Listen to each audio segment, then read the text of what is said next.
Stillarie by Doomcounty. The house is unexpected. He's been walking so long up the pebbled beach in his bare feet that when it appears ahead out of the heavy fog, it almost startles him, and he stops there, half a mile away, and stares at it. His head still hurts. His brain still feels heavy and unmoored in his skull, but he thinks he recognizes it. Nicely settled there in the hillside. A stone's throw from the water that eats patiently at the shore. Old house, wealthy, if a little in disrepair, weathered by the salt wind. A wrought iron weather vane on the highest gable creaks imperceptibly in a breeze too thin to stir the mist that's settling in the cuffs of his sleeves, the inside of his collar. He looks to his right at the ocean that stretches on forever towards the horizon, or what he can see of it before the fog becomes too dense to make out detail. He looks back towards the house. On the high veranda with its white painted railing, he sees someone sitting, a blue shape, looking out. Elias goes, numbly. He looks ridiculous, he thinks absently, glancing down, barefoot in his nice pressed trousers and silk waistcoat, trudging through the awkward shifting stones. His feet are flecked with dirt. The hems of his slacks are wet. He needs to make himself presentable. The thought comes without his bidding and runs a hand back through his hair, wet and stiff with sea spray. He smooths his palms down his shirt front and realizes his hands are shaking just a little. Just past the point where the beach gives way to feathery, pale grass, the wooden steps up to the porch begin, and he stops there, wondering if he's been seen yet. The paint is peeling, the wood is soft when he touches it, slides easily apart around a fingernail. He sees a little puff of white smoke come floating over the banister of the veranda. He hears the laboured groan of a rocking chair. "You're late," Peter says overhead. Through the slats of the railing, Elias sees him. He unfolds from his seat on the porch with a little noise of effort, as if he had been there too long, and appears then at the head of the stairs, leaning one elbow on the banister, his pipe in one hand. He's smiling. "I'm dreaming," Elias says in retort. "That would be preferable, wouldn't it?" Peter says. He watches where he's going as he descends the stairs. He's barefoot too, though less embarrassingly so than Elias. Barefoot comfortably. Clean. He recognizes the thick blue jumper Peter's wearing. That had been a gift, he recalls dimly. He forgets what occasion. Peter's white beard sprouts over the top of the turtleneck like a froth of pale flowers. He stops to step above Elias, looks him up and down, and with that appraising, quiet, interned little smile, takes a brief pull on his pipe. Elias fidgets uncomfortably in the pebbles. They're beginning to bite into his feet. "Are you going to invite me up?" he says through gritted teeth. "It's your house, dear," Peter says, "remember?" His hand is on Elias's shoulder then, huge, heavy, the way he remembers it. He steers him gently up the warped boards of the staircase, and Elias feels a little dizzy. He grips the rail for support. "Right," he says. He remembers now, he thinks, now that Peter says it. One of his old Scottish Magnus properties, near the sea.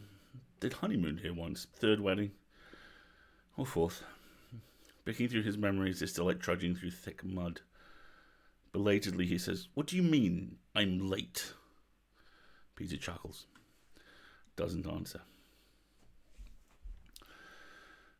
This place floats. Seasons and days shift by degrees, like bubbles rising and bursting at the roof of the sea.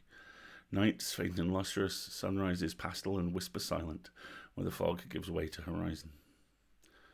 Sometimes the cloud skids across the face of the sky as if in fast-forward motion. Sometimes they crawl like ants, molasses, slow, sweet. They go for walks along the beach when the mood takes them.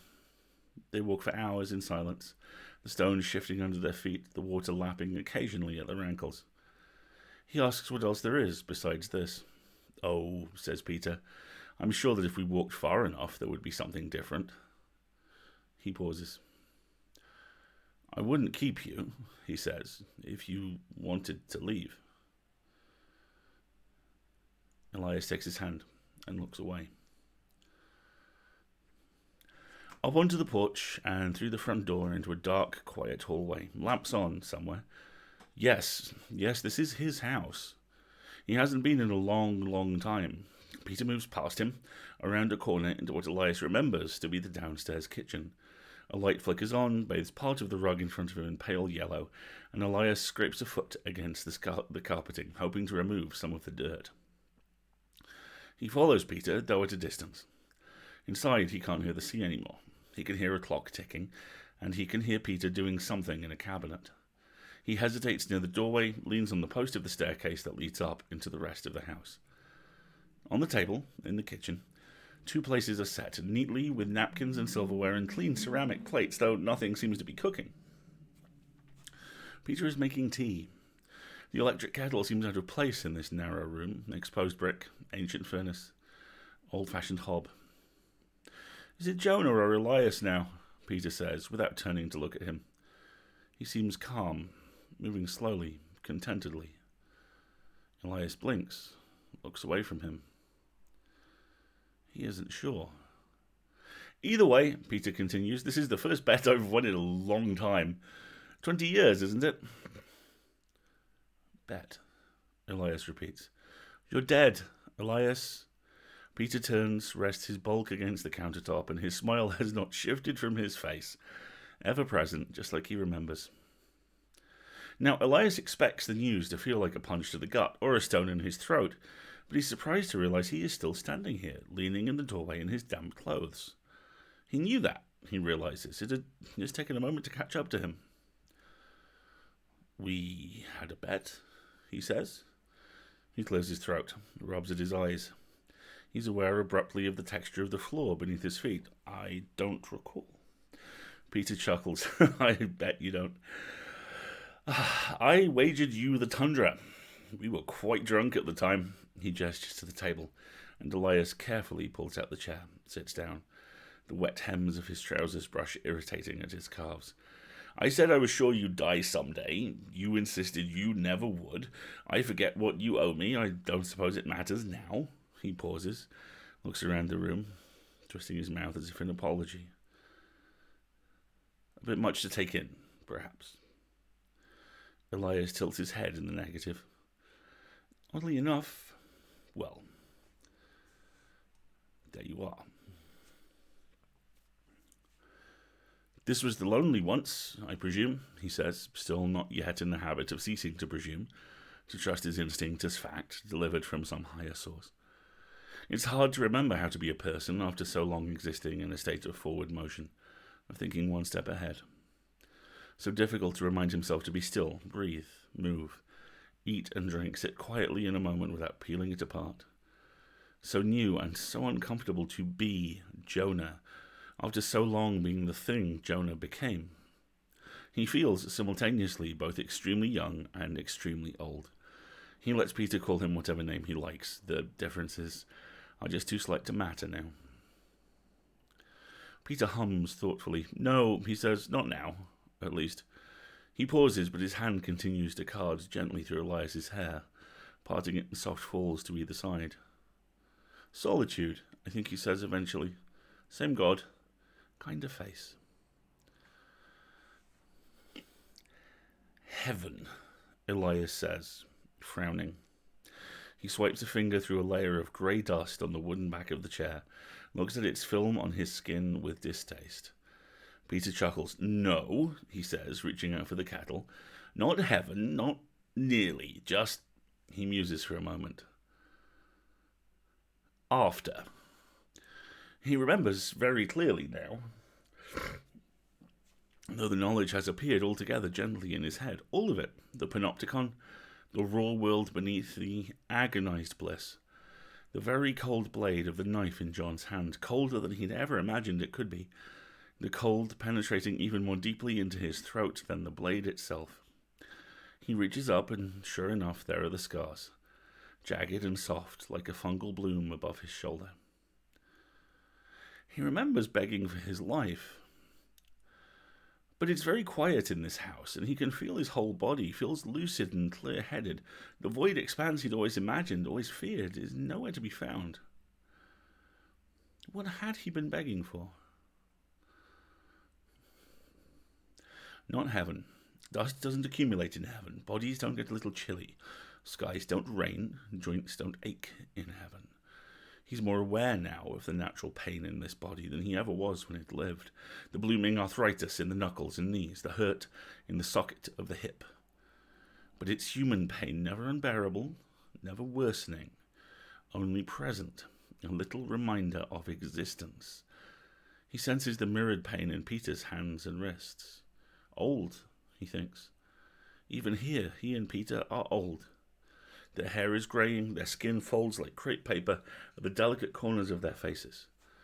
Under Elias's flesh, his veins show up blue, stark on the backs of his hands. Age. Without death. How did it happen? Peter asks, so tactless, Elias almost laughs. They're sitting at the table together, drinking tea. Peter's hand rests near his, but doesn't touch. Not yet. My archivist, Elias says, lifting an eyebrow. Peter smiles, nods as if to say, should have guessed. He doesn't press for details. When their cups are empty and Elias is looking down into the dregs in the bottom of his mug, puzzling out the abstract shapes, Peter stands and opens the kitchen window to let the tide breeze in. A little gust of air smooths across Elias's face. He closes his eyes. What are you doing here? He says, not accusatory, only curious. He opens his eyes again, looks at Peter's broad back, the slope of his shoulders, where he stands at the window. Peter is quiet for a long time. I don't know, he says finally. The sun is setting or rising. He's outlined in its colours a rapidly solidifying shadow. Elias has a sudden vision of the dark of night settling and swallowing him up, blinking him out. Peter speaks almost as if to himself. Waiting for you, I suppose. Wasn't sure where else to go. We could have been like this when we were alive, he says. Around his legs and waist, the sheets are cool and soft. His head rests comfortably against the meat of Peter's arm, and the smoke from Peter's pipe curls up towards the ceiling until it dissipates, broken up by the dark. Elias turns his face enough to smell the faint sweat on Peter's skin. His toes curl beneath the covers. He feels Peter grin, rather than sees it. I don't think so, he says. We wouldn't have been ourselves, I suppose. I don't think I would have loved you half as much. More than once, Elias has tried to apologize for sending his archivist to the place where he knew Peter would die in his hand. Peter stops him, though. You don't really mean that, he says. And if you did, it wouldn't be you. Elias gets up carefully so that the chair doesn't squeak on the wooden floor.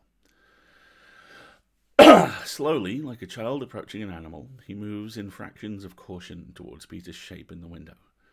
Hesitates.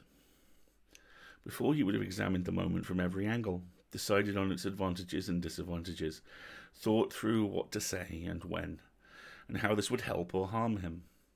Backwards or forwards from the goal, always thinking a day, a week, a year, 10 years ahead through bodies and obstacles, decades and changes of plan. He is struck suddenly with the weariness of it. 200 years of moulding life around possibility, shirking anything as soft or momentary as silence, relaxation, time, affection. Even more frightening, the fact that none of that is here anymore. How to be, he wonders. In this present state, how to go back to being, how to access that irritant that had always wormed snake-like under his intentions with Peter, that termite. Love. He touches Peter's back slowly with the flat of his hand and slips it up to cup and fold down and over the back of his neck, then again, by degrees, an arm around his arm, another around his waist, a cheek pressed between his shoulder blades. Elias exhales a tight, forgiving breath and squeezes hard. A nightmare of ascending, his feet lifting from the ground among a swirl of loose paper and debris past the windows of his hurtling tower through which the world is falling to pieces in cascades.